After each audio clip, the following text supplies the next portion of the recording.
Want to welcome to the Social Yet Distance. Today, we're going to do an interview and talk with Scott Young, who's released. They said I wasn't college material, and I'm going to tell you a little bit about that, and then we'll get started with Scott here in a few minutes. I'm going to read a couple of quotes uh, about the book taken from the book. And they said I wasn't college material. Scott Young walks the reader through a coming of age tale. The back seat of cars, five-card stud, cigarettes, and the first drink of Colt 45. Young doesn't run at you with the screaming discovery of an empty touch. Rather, he invites the reader to glide with him into a world that only extends gentle invitations. Young's new book, They Said I Wasn't College Material, is good enough for nightstands, airplane rides, and to sip warm drinks with someone when he or she is cold. Enjoy. And that's from Bill Gaynor, probably one of the best respected poets in the country. I also got this quote here. It says, They Said I Wasn't College Material by Scott Young is a collection that spans time and circumstances by a poet who is willing to resurrect the sting of assumptions and expectations to turn the lens in the other direction. He challenges social gatekeeping and the classist label culture that nurtures the privileged and pushes the rest of us towards their service. He understands what feeds self-doubt and steers destiny away from us, and he goes after the source.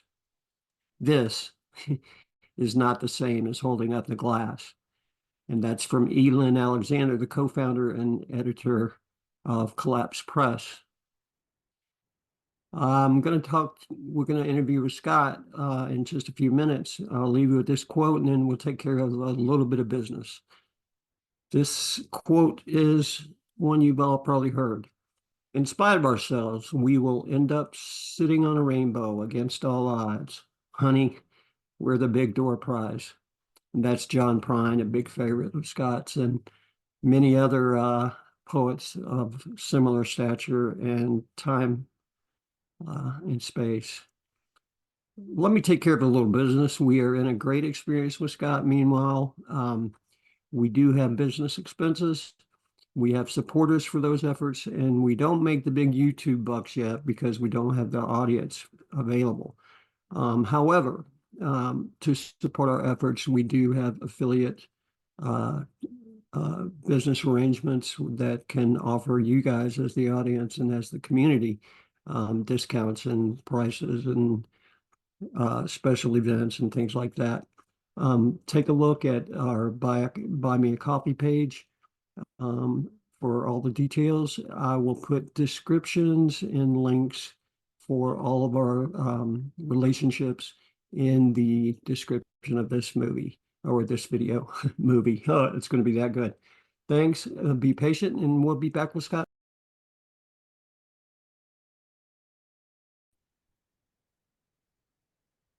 Welcome to the Social Yet Distance. I'm Jack, and I'd like to introduce today's Mr. Scott Young, who is a good friend, a mentor of sorts, and a person to be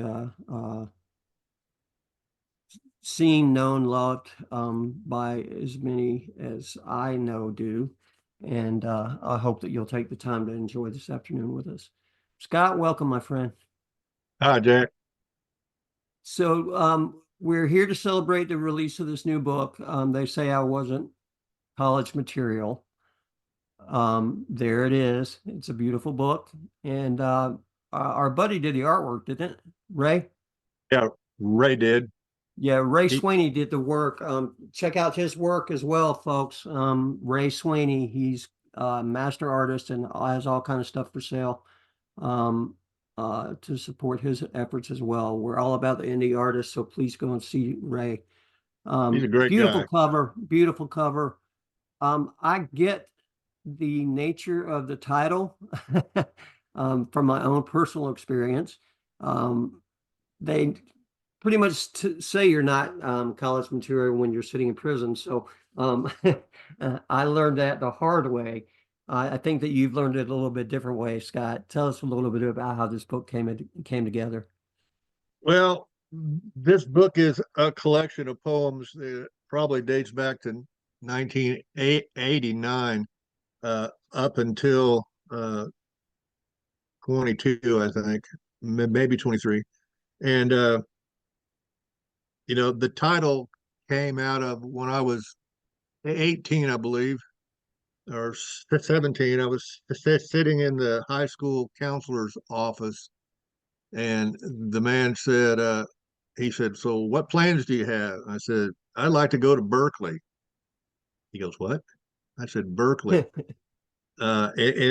Because at the time that was the place. Hey, let's get out of Missouri and let's go to San Francisco.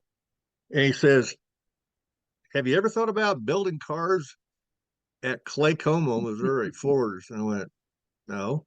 And he said, "I really don't think college is for you." He said, "That's not your aptitude." And I went, "Oh, okay." So uh, I graduated that semester and we went to college because when that someone tells you no, uh, if you're like me, you're going to prove that person wrong. Well, I only went to college for uh, the social aspect of it. So I didn't study, and I made the same grades in college that I made in high school, which were C's and some D's. But uh, so a few years later, after I got married, this was probably 1988. Then uh, I had about 100 hours of previous play in college, and so I wanted to go back. Uh, and I wanted to quit construction and go back to college and become a teacher. So I walked in the dean's office of this particular school and I said, "I want to be a teacher." He goes, "Do you have transcripts?" And I said, "Yes, sir." Handed those to him, and he kind of looked down at me over the top of his glasses, and he goes, "You know what your grade point is?" And I went, "You tell me." He said 2.0, and I just beamed because to me, a C average was that's not bad. And he says, "You need 14 hours of A's to even be provisionally admitted to our school." I said, "Okay." He goes, "You have a 106 hours. You don't have any A's." I said, "I didn't need them then." And he kind of chuckled. And I thought, "Bastard, I'll be back." So I enrolled for 14 hours, made straight A's. Granted, I was uh, in my 30s then, so I was a lot smarter than I was at 17. And uh, then I went back and he goes, "You got to have 15 more hours now to be fully admitted." I thought, "God, is this ever going to end?" And so I did that and I became a teacher then finally. So, you know, there was a professor along the way who wrote a book, and it was on. His name was William Glasser, and Glasser Mm, said that no one can motivate you. The motivation comes from within. mhm. Well, I think he's right, but that slug in that dean's office motivated me by telling me you're not college material. And Right. so my rebel mind said, "I'll prove you wrong." So I did. So I think Glasser was right, but I also, there was an outside force telling me I couldn't. And so my inside force said, "Screw you, I can too." That's funny. I Uh, have a vague memory of studying some of William Glasser's stuff in psychology during my training for addiction mhm. counseling. And I don't remember anything about it really, but As soon as you knew that, as soon as you mentioned the name, it kind of made me chuckle. You know, school in general and college, especially for me, was always a bit of a distraction and a bit of it was such a requirement in my environment that I resented it from the word go. And based on that resentment, I became a little bit rebellious and started getting in trouble in a lot, at a very young age, and spent a lot of time in some schools of a different color, like school in the youth detention center, which is basically, teenage prison. Um, GED classes, lots of those, Sure. things like that. So I got my education on paper from these unique locations, but they were never a place where I ended up in places like that because I felt like, for whatever reason, I wasn't qualified either. And I was told that same Sure. message. And so the idea of college, for example, I wasn't in the whole social scene of college didn't appeal to me unless we were going to go to Athens and go to UGA and listen to REM and a bunch of cool rock and roll bands in the 80s. That Hmm. wasn't me. It wasn't enough of a draw. But what it did do was it became a distraction from what was really going on around me. And I wonder if that's something that you saw in your teaching, or if that applies in your case at all, or if you were just driven by that idea of, well, I can't, okay, watch this. I think when I first started teaching, I thought it was all about me. Uh, and at some point, after I quit teaching and became a principal, I still thought it was all about me. And then I was bored. I had like 120 teachers and and stuff, and 1,500 kids. But I was bored, so I thought I'm going to teach a class. Mhm. And so I told the counselors, I said, I'm going to teach creative writing class. Uh, put me some kids in there. Well, they did. And in my mind at that period of time, I thought I was going to get all of the special kids, the great kids, the football players that had a high IQ, the cheerleaders, the doctors' kids, blah, blah, blah. I had every broken soul in that school in that class. And I walked in that day and I went, oh Lord, how am I going to teach these kids? And after the first day, I figured it out. And it was the best class I ever had. They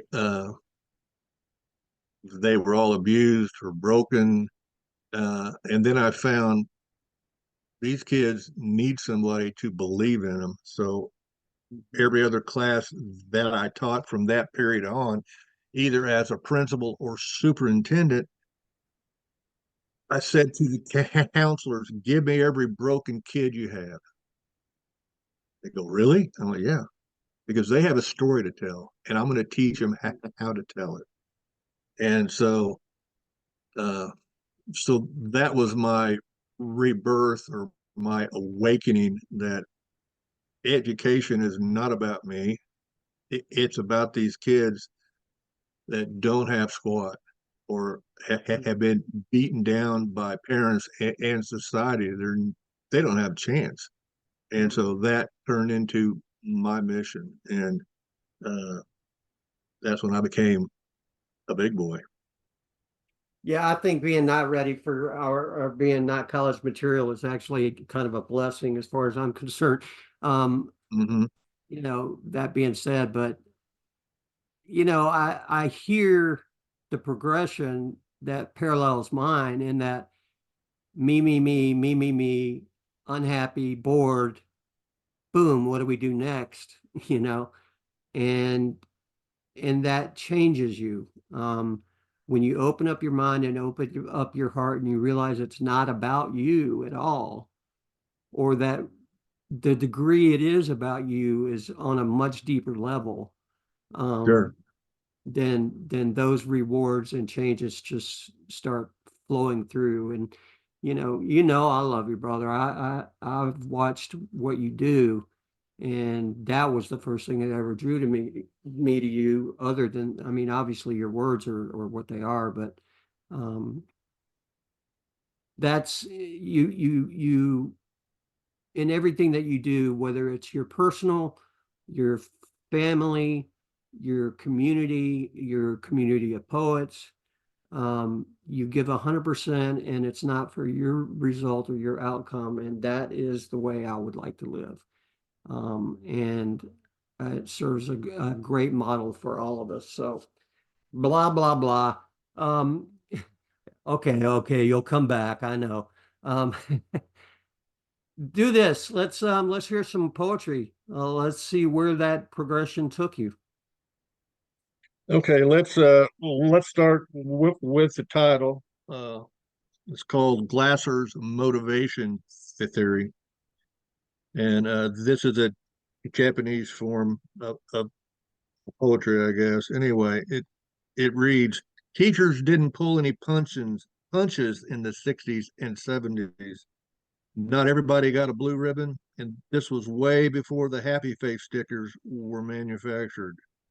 Red ink was the color of the day. My grade card read like a juvenile rap sheet.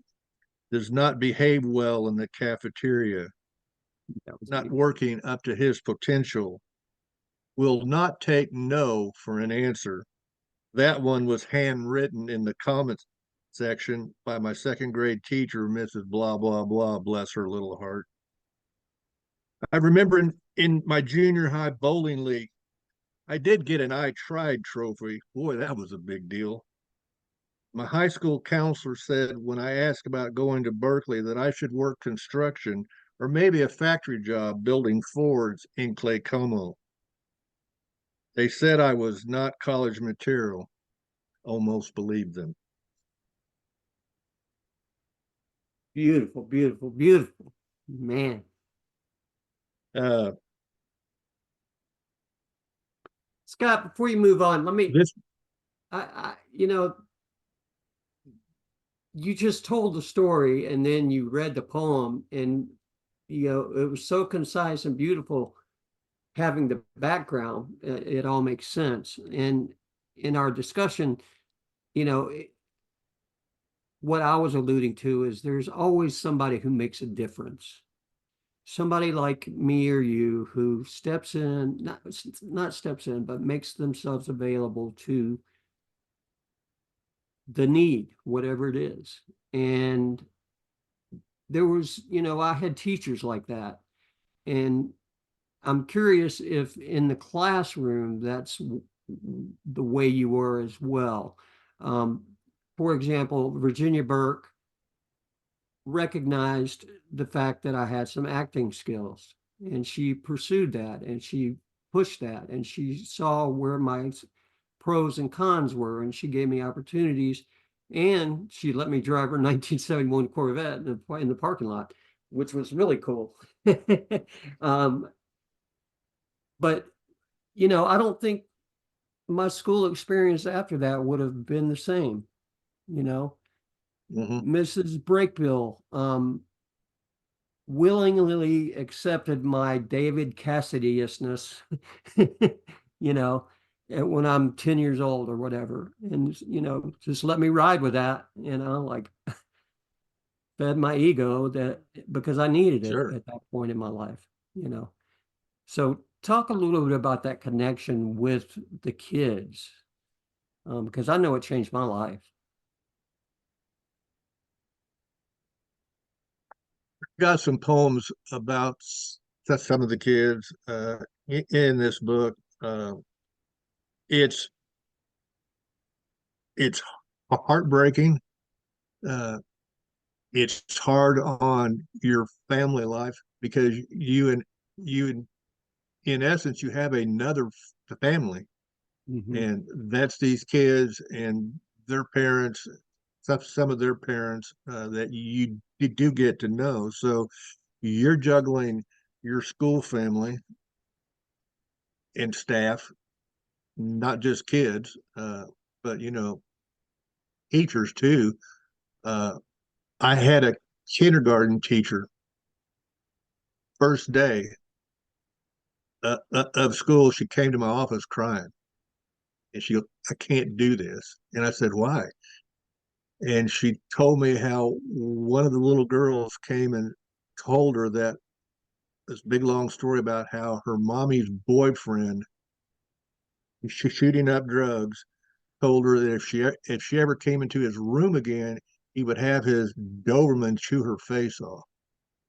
This girl was 6, and so there was drugs in the family that was used out in the open, not in any private. And she had some slug there who was threatened a 6-year-old girl, and so the little child was crying, the teacher was crying. They made the hotline call, uh, and I said, do you remember during our in-service training what I said?" And she goes, "I guess." And I said, "You were put here for a reason." I said, "You became a teacher for a reason." I said, "That little girl is your reason." Mhm. So she took a big breath and sucked it up. She goes, "I'll try." And I said, it's okay to cry. You can go home and cry, but you got to be here for her because nobody else is. Mhm. So, you know, I don't even know where we started at, but the whole what affects you from your job at school is not just a 6-year-old kid, it's a 22-year-old Mhm. teacher. Uh, and so then, most days when I came home, my wife goes, "How'd things go today at school?" And she wanted to talk about it. And I go, "Fine." Yeah, because I don't want to rehash it because it's tough. And I've Is always taught mainly in poor schools, except for the school that I had 1,500 in. But still, there were poor there. And at that school, it was uh, diverse. So you had, you just didn't have poor white kids. You had poor black children who didn't even compare to the level of poverty as the poor white kids, because the Mhm. poor white kids still had advantage Right. because I they listen, were white. I'm one of those kids too. I am no different than any of those kids, except for I was in privileged schools. My own mentality and my own environment, my own home circumstances, and whatever, um, created the kid that I was, and it made me behave the way I did. You were laughing about, I was laughing about the report card, shows self-control. I failed every single report card I ever got. Shows no self-control.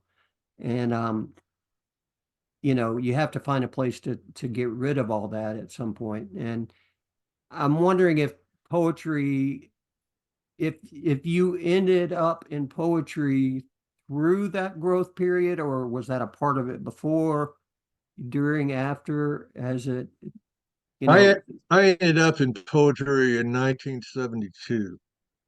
My high school teacher gave us a mimeograph copy of "It's Raining in Love" by Richard Brodigan, and it was like, "Oh, that's me." And this particular teacher cared about her kids. I can't say that any other teacher I had at that school did. Uh, it was just a job. But anyway, so it all started there, and then I wrote poems there, and then when I left there, I probably didn't write another poem uh, till the '80s, and I graduated in the '73. Went to college, played around, finally got married, got divorced, got remarried, and you know, just still married to that lady, and so I don't know. It's just poetry came from high school creative writing class, and I had a poet friend the other day talking to another poet friend on Facebook, and this first guy said, "I didn't write a poem for years and years." He said, "When I was married and happy, I never wrote a word." Mhm. And the other poet said, "I've never been either one of those," which is like, oh wow, never been happy. And I had kids in my classes that had never been happy. And I just talked to one yesterday, and she graduated last year, and I think I posted her poem again. But she was extremely happy, and she went through trauma and abuse, sexual abuse, I guess. And it, her last year of high school, she changed her name, first name, Hmm. last name, uh, got adopted by I think her grandparents. But anyway, she changed her name, which put that trauma behind her in her mind. And she's in college. She's writing poems, and she said poetry is saving her life. So You that's know, kind of cool. in our circle of friends, that's such a common story. Um, Mhm. Regardless of what the trauma or the experience may have been, virtually everybody I could think of that's related to poetry that on Facebook, for example, that's a friend of Mhm. mine, um, talks about the healing power of the words, and I wholeheartedly agree with that. I don't, and I, I'm animate about the fact that these words need to be here and they need to be heard and they need to make sure we need to make sure as people who love them that they are always here in the future for those who come long after we do because we never know what's going to happen. No, Um, you don't. so, we share this mission together, my brother, change some lives and let the words do its magic as well. Did poetry, I mean, a creative writing course doesn't just include poetry. Was that the schema for you, or did you do other types of like writing flash or fiction or that kind of stuff? Um, I wrote some fiction when I was still a kid, I guess, probably 18. Uh, when I went back to college, no, this was the first round. Uh, First fiction piece that I wrote was after I graduated, and my cousin and I and some friends took a trip to Negril, Jamaica in 1973, and Woohoo! did and did all the stuff that you do in Jamaica when you're free. And I wrote a story about it, but I fantasized a little bit because I met a girl there from Savannah, Georgia, little blonde. She was my mind, and so I included her in the story, and it was all fiction. Uh, and then my mother found it, and she read it, and she goes, "Oh my goodness!" She's going because she thought it was all true, and I went, "Hmm, that's good." Uh, Next fiction piece I wrote was when I was in Springfield, Missouri, at Southwest Missouri State, and I wrote a piece of a sexual exploit nature about the girl who lived down the hall. Now that was probably mostly all true, and I turned that into my professor, uh, Dr. Beckett, and he knew the other girl too, and then he told me he said, "You're the best writer that's ever come through this Paul or this, but I think he got off on the story what it was. It wasn't couldn't have been that That's good. funny. But anyway, Well, you know, the very I, first story I ever wrote that I recall, I was probably 6, and I sat down with my little blue horse notebook and my big fat pencil and wrote about Freddie the rat and how the boy in the story was in jail in a moral dilemma, and he was tormented by the moral question of should he starve to death or should he eat Freddie the rat, his friend?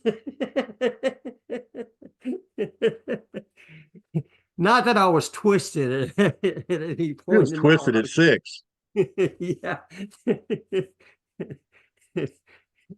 Hmm. So yeah, I That's don't write good. much fiction anymore. I just live that. Give us a couple more poems before we bastardize your time too much, Scott. Okay. Uh, this one was called Day One, 19 Day One. 1972, teenage sex under a cheesy moon, 8-track plays Froshi low, time in a bottle, sets the mood, top down, gives us more room.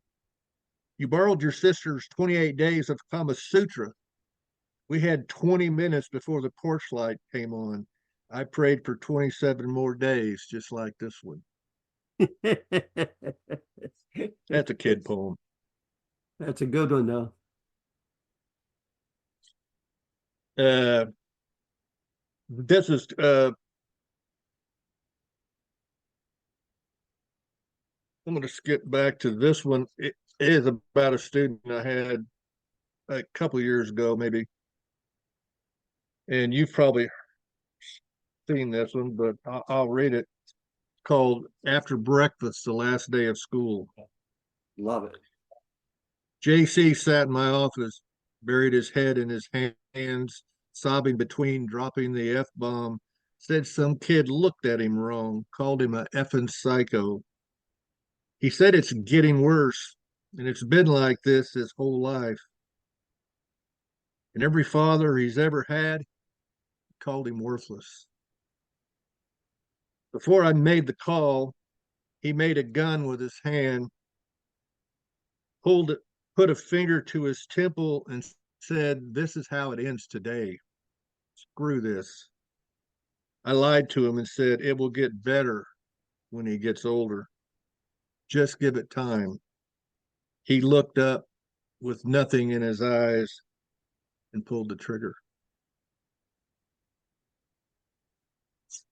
Man, yeah, every time, man, every time.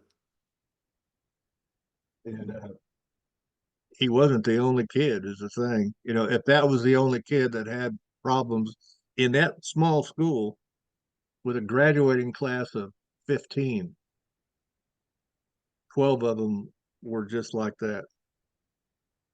And you know, those in power wander around and say, "Oh, what happened?" Pointing fingers. You know, it's a sad story. I could talk all day about that.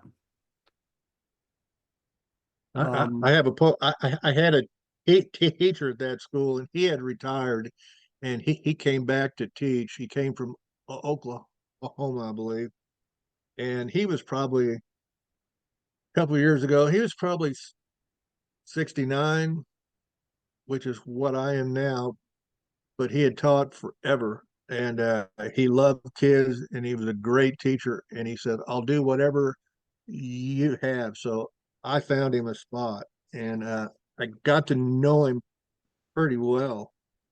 And he married his high school sweetheart. And this poem, excuse me, it is about them. So if you ever have known anyone who has died or dying of Alzheimer, that's what this poem is. It's called Love Song for Kathy and Craig. Her ability to speak in complete sentences is almost gone. Holding hands, they went for a quiet walk along the shore of Table Rock Lake. When she said, "What is your name?" he answered, "Craig." "What is yours?" "Kathy," she replied. It was that moment somewhere in the 1950s when she was a little girl on a puppy date that he will always hold in his heart. The conversation ended holding hands, as did her complete sentences.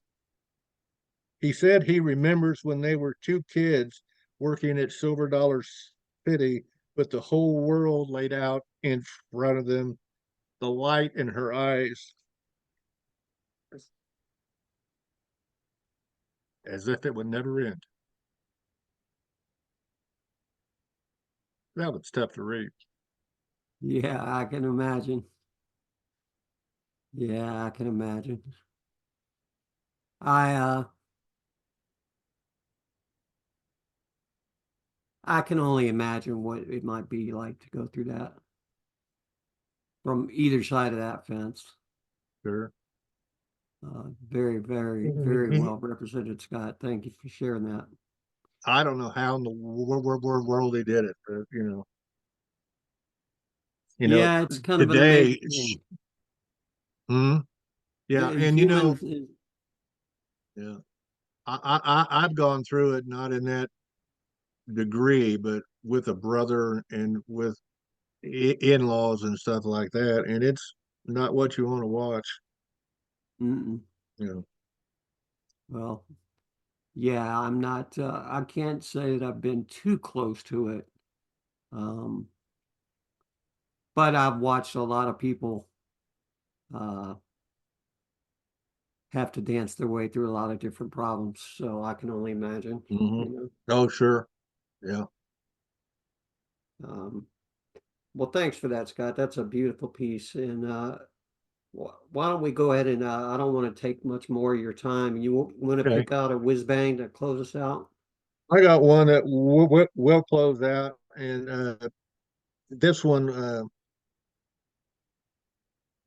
got some acclaim on the Red Fizz. I don't know, they picked it out, you know, as I don't know, the net, best of the net or something. I'm not sure.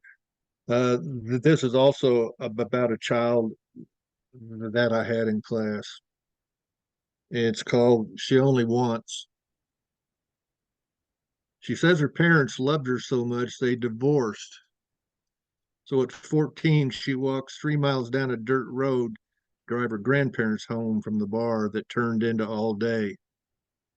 When her dad moved close by before going back to the pen, she would have her friends over. He would send her out on the four-wheeler. Said she was a cock blocker. She had to Google that one. She believes the boys think she's pretty when she goes braless at school, but behind her back they chant limericks that rhyme with her last name. The last assignment was to write a poem titled What I Want in Life. She turned hers in within minutes, punctuated with a heart. I only want what you want. That's such a beautiful piece. I love hearing that one every single time. Yeah. And it feels a lot more hopeful and positive than some of the others. And Yeah. yeah, Well, yeah. Uh, yeah. I don't think she came out of that mindset, but anyway, she was one can smart. hope. So she might. One can, Sometimes yeah. it takes us a while, doesn't it, Jack? Well, I know I banged my head against the wall for It took me a while. probably 20 years longer than I needed to. So yeah, I've Anyway, been known to give a little that slack to the kids. that book was published by Roadside Press, Hmm. Michelle with one L, and it's available on Amazon, Barnes and Noble, and Roadside Press, bookshop.org, and pals Roadside Press has a shop. everywhere. It's on the Uh, roadside shop press too, isn't it? Yes, yeah, and magicaljeep.com, I believe. Yeah, yeah, that's it. Yeah, Gotcha. yeah.